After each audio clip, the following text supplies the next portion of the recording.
Welcome to this week's episode of Coffee with a Side of Economics. This week we join Dr. Jessica Lin as she discusses the economics behind Thanksgiving dinner. Hi, I'm just sitting here planning my Thanksgiving meal for my family this year. It always amazes me how much work it takes to prepare this dinner for my family. I'm also in awe of the amount of economics that surround this holiday. And no, I don't just mean the fiery conversation with my relatives at dinner. From Black Friday shopping to the money we spend on the dinner, there are so many economic concepts at play, and we care about it for so many reasons. For instance, the economists at the American Farm Bureau just released this year's projections for the estimated cost of a traditional Thanksgiving dinner, with the usual trimmings, of course.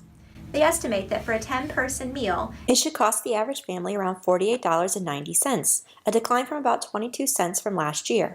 In fact, the cost of Thanksgiving dinner has been falling steadily for the last decade and is now at one of its all-time lows, according to the chief economist at the Farm Bureau. A lot of this decline can be attributed to a decline in the price of turkeys. This year alone, it's down $1.36 for a 16-pound frozen turkey. At this point, my principals and micro students would yell at me and say, "Dr. Jess, demand goes up for turkeys at Thanksgiving, and therefore the price should rise." And they're right, that is true. All else equal, an increase in demand should drive up the price.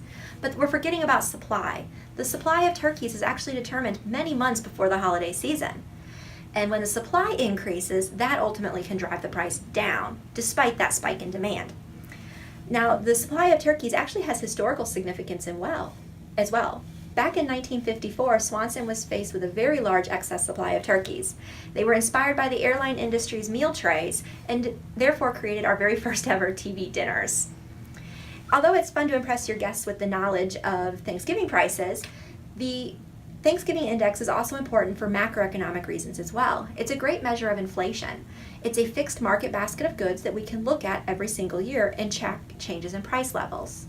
It's not the only index of its sort. For instance, we also look at the Big Mac Index, where we try to estimate the cost of a McDonald's Big Mac in all the countries across the globe to allow us to understand currency relationships. There's also coming up the PNC 12 Days of Christmas Gift Index, in which they calculate the estimated cost of all of those gifts in the famous carol. The point is that these holidays are important for the economists for many micro and macroeconomic reasons. So from our family here at WIU to yours, we hope you have a wonderful Thanksgiving holiday.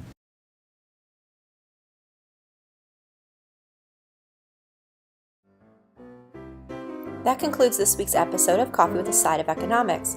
Be sure to join us next week when we join Drs. Chauhan and Lin as they discuss the economics of Black Friday. Until then, have a great week.